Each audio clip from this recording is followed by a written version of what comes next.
C'est un plaisir renouvelé que de vous retrouver à Business Matin, votre matinale sur Business 24 Africa. Sachez d'entrée de jeu que cette émission vous donne la possibilité de promouvoir vos événements, vos activités socioculturelles, vos prestations de services et vos établissements. Alors n'hésitez pas à nous contacter aux différents numéros qui s'affichent au bas de vos petits écrans. Nous vous laissons le temps de vous installer. Juste après cette petite pause, nous nous retrouvons pour le début de l'émission.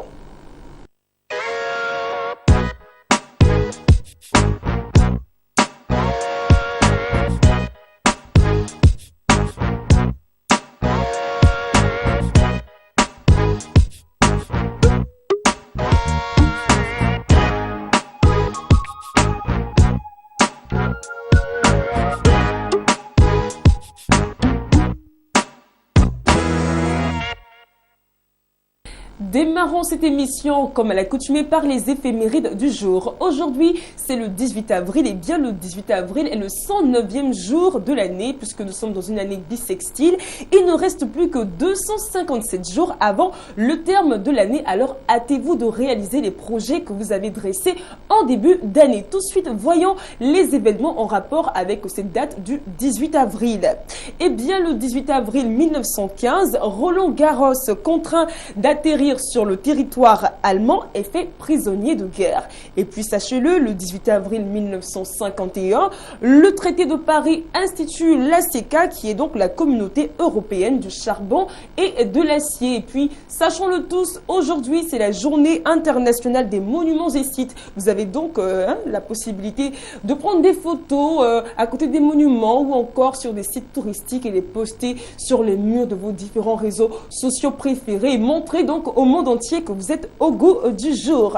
Et bien, dans la deuxième partie de cette émission, nous allons aborder un thème qui est plus que d'actualité. Il s'agit donc des paradis fiscaux. Et pour en parler, nous avons sur ce plateau donc une personne bien avertie en matière de droit et surtout de blanchiment d'argent. Vous comprendrez pourquoi. Il est juriste donc en 3e année de doctorat, option droit privé, et il fait sa thèse sur le blanchiment des capitaux en droit pénal ivoirien. J'ai nommé donc Monsieur Bonny William Ferdinand qui est déjà bien installé sur notre plateau. Bonjour à vous. Bonjour. Comment allez-vous? Oui, ça va très bien. C'est un plaisir de vous avoir sur ce plateau. C'est un plaisir partagé.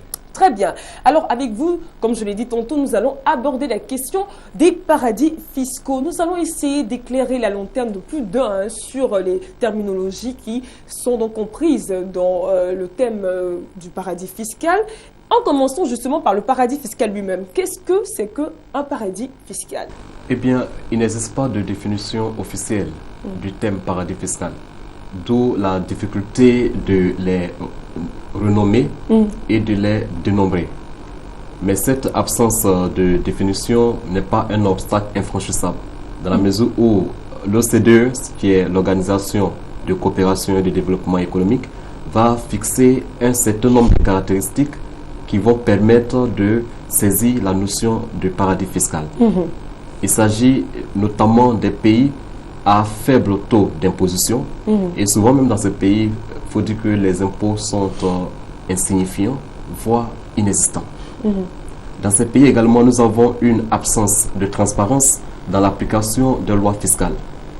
On a également une absence d'activité réelle des sociétés et une absence de coopération avec les États ou les organismes internationaux qui sont impliqués dans la lutte contre la criminalité financière. Donc, dès l'instant où un pays répond bien évidemment à toutes ces caractéristiques, ou bien l'une d'elles, alors ce pays sera déclaré comme paradis fiscal. Justement, vous avez relevé un terme qui m'intéresse, non, un sigle. Il s'agit donc de l'OCDE. Qu'est-ce que c'est que l'OCDE? Quel est son rôle? Quelles sont ses missions? Eh bien, l'OCDE est l'Organisation de coopération et de développement économique. Créée en septembre 1964, elle comprend aujourd'hui 34 pays membres. Et l'OCDE fixe les principes de bonne gouvernance dans le domaine fiscal. L'OCDE intervient également dans la politique de promotion du développement économique et social, et va donc organiser des ateliers qui vont rassembler tous les États membres en vue de discuter sur des questions d'ordre économique et dans le but de relever leur économie.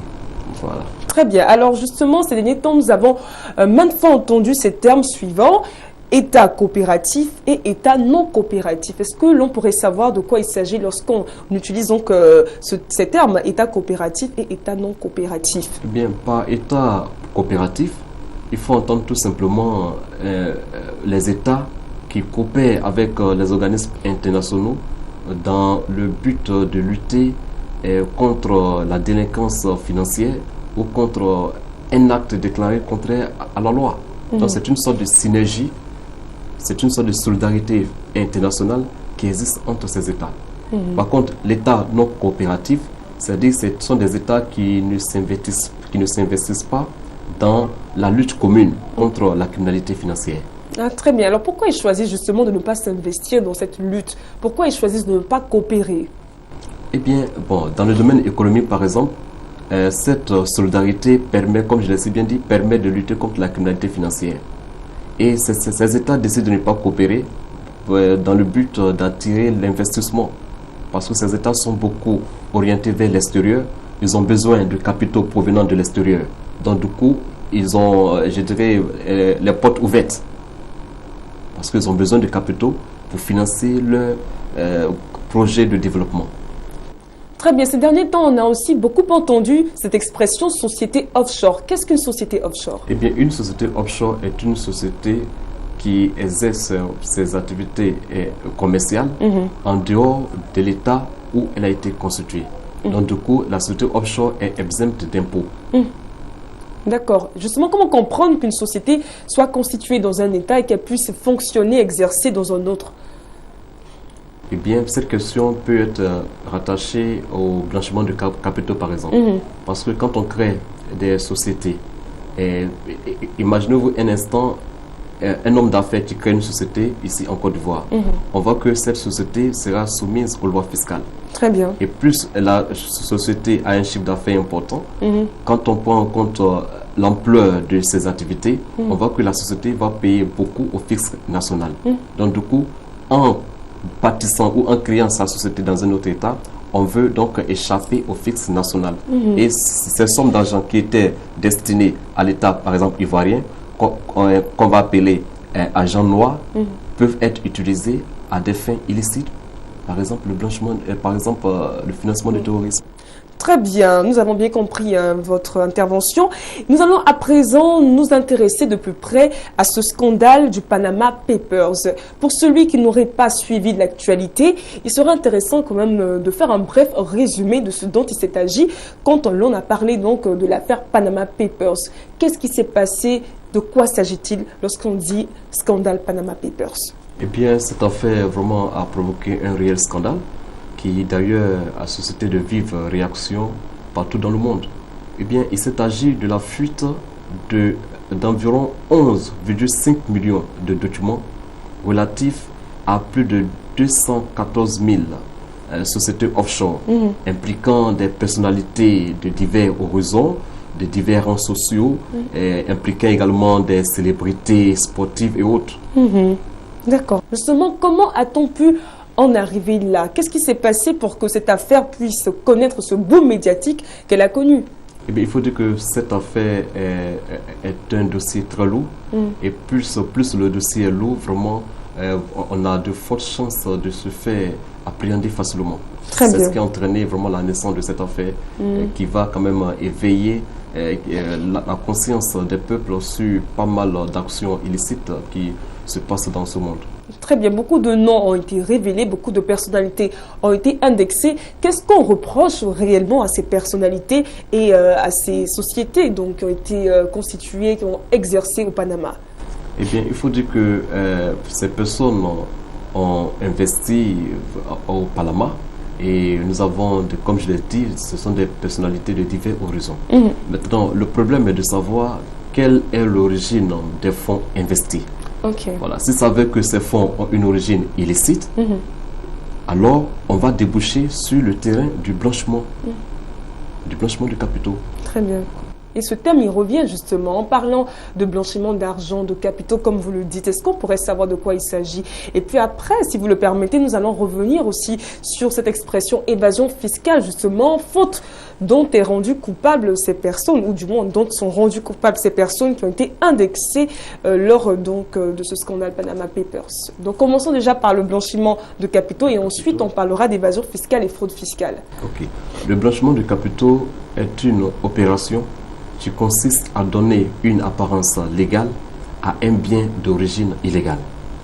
Autrement dit, c'est le processus à l'issue duquel les fonds obtenus au moyen de la commission d'une infraction, c'est-à-dire d'un fait qualifié crime ou délit, ces fonds-là sont réinjectés dans l'économie légale.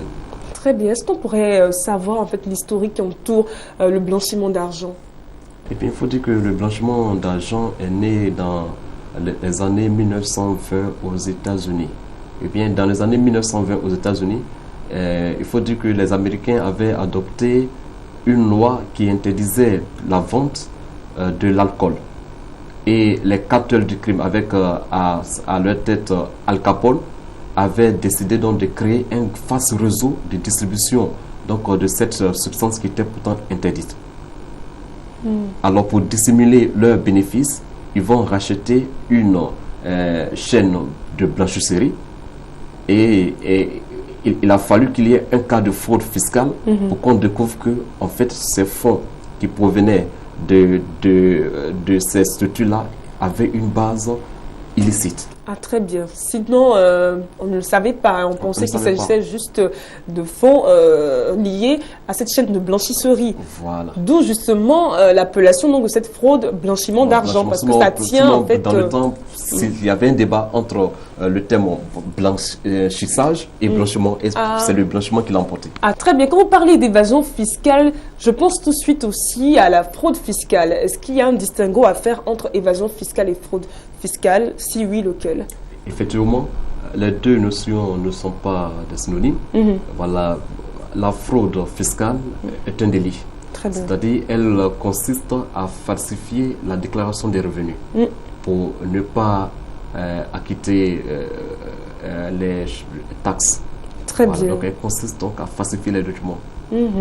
À falsifier la déclaration. Alors que l'évasion fiscale consiste donc à exporter ces fonds ailleurs. C'est ça. Très bien. Alors justement, pour revenir réellement sur le sujet de l'affaire Panama Papers, qu'est-ce que ces personnes indexées ou ces sociétés indexées ou ces personnalités indexées par ces documents qui étaient très révélateurs, qu'est-ce que ces personnes encourent réellement? Eh bien, il faut dire que les capitaux, le volume d'argent impliqué dans cette affaire vraiment est très gigantesque. Donc il faut permettre à ces personnes de justifier l'origine de leurs fonds, ce qui serait d'ailleurs très difficile. Très difficile. Alors s'il s'avère que ces fonds ont une origine illégale, c'est-à-dire ces fonds étaient obtenus à l'issue de la commission d'une infraction telle que le détournement de fonds, telle que la corruption, le trafic d'armes, du coup, ces personnes-là tombent sous le coup de la loi pénale. C'est-à-dire, tombent sous le coup du blanchiment de capitaux. Alors, chaque État va se saisir de l'affaire pour sanctionner ces personnes mises en cause. Justement, nous allons revenir en Afrique pour essayer donc d'adapter le sujet à nos réalités. Est-ce qu'en Afrique, il existe des paradis fiscaux? Si oui, lesquels? Effectivement, aucun pays ne peut être épargné. Tous les pays du monde sont touchés par ce phénomène.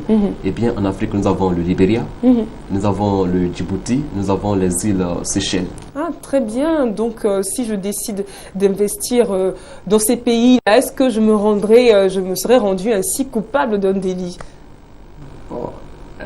Pas forcément. C'est-à-dire que vous pouvez investir dans ces pays, mais quelle est l'origine de ces fonds? Est-ce que ces fonds ont une origine sale ou propre? Vous pouvez investir librement au Libéria, aux îles Seychelles, mais quelle est l'origine de ce fonds? C'est toute la question en fait. Si c'est de l'argent propre, vous n'encourez aucune sanction, parce que chacun est libre d'investir là où il veut. Mais le problème qui se pose avec les paradis fiscaux, c'est que les paradis fiscaux sont une terre d'accueil pour les biens acquis de façon illicite. Très bien. Et le combat contre les paradis fiscaux est une nécessité parce que ces fonds qu'on achemine à l'extérieur, c'est-à-dire à l'étranger, peuvent être destinés au financement du terrorisme. Alors, si nous voulons investir donc dans un paradis fiscal et ne pas avoir d'histoire, permettez-moi l'expression, avec la justice, si nous ne voulons pas être donc aux prises avec la justice de notre pays ou la justice internationale, quelle est donc la bonne attitude à adopter? Est-ce qu'il faut tout simplement payer les impôts à notre pays d'origine? Est-ce que c'est cela la solution pour être sûr de ne pas être aux prises avec la justice? Eh bien, la question n'est pas de payer ses impôts dans son pays d'origine. C'est-à-dire, on peut investir partout. Mais est-ce que cet investissement a une origine légale? Est-ce que les fonds investis ont une origine légale? Si tel est le cas, bon, il n'y a pratiquement aucun problème. Maintenant, si les fonds investis, par exemple à l'étranger, ont une origine illégale, là, vous vous rendez coupable du blanchiment de capitaux. Du blanchiment de capitaux. Maintenant, pour quelqu'un qui paye ses impôts, parce que c'est dans les situations de crise, voilà, qu'on a cette invasion fiscale. Et ça fait que l'État paie beaucoup, parce que les taxes sur les revenus vraiment permettent de faire entrer de l'argent dans le budget ivoirien. Donc l'État paie beaucoup. Donc cet argent qui aurait pu permettre à la Côte d'Ivoire de financer ces grands projets, on voit que cet argent-là ne sera plus en possession donc, de l'État. Donc ça, c'est de l'argent noir.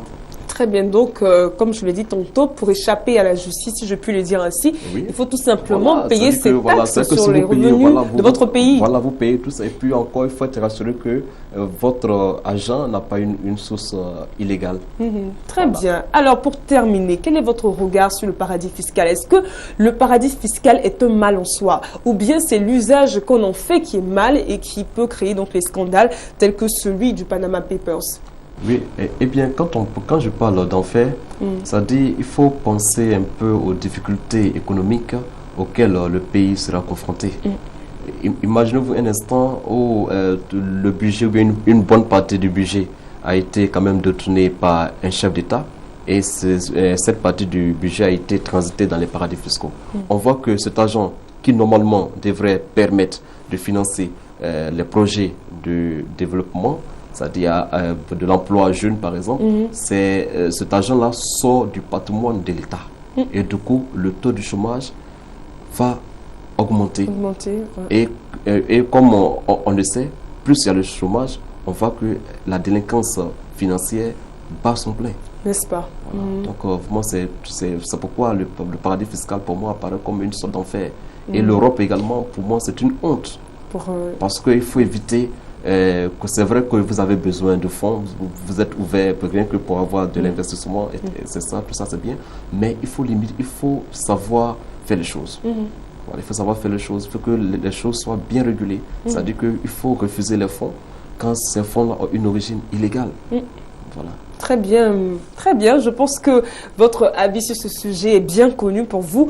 Le paradis fiscal, en fait, n'est qu'un enfer pour nous tous, finalement. Absolument. Très bien.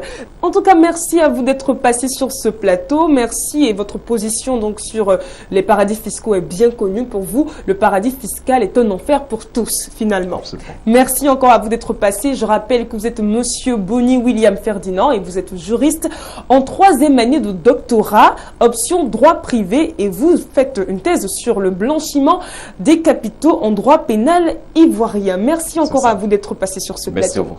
Merci à vous très chers téléspectateurs de nous avoir suivis. Je voudrais vous rappeler que vous avez la possibilité de faire la promotion de vos différentes activités socio-culturelles, de vos prestations de services, de vos établissements à cette émission même. Alors n'hésitez pas à nous joindre aux différents contacts qui s'affichent au bas de vos petits écrans. Merci encore de nous avoir suivis. On se retrouve très bientôt sur Business 24 Africa.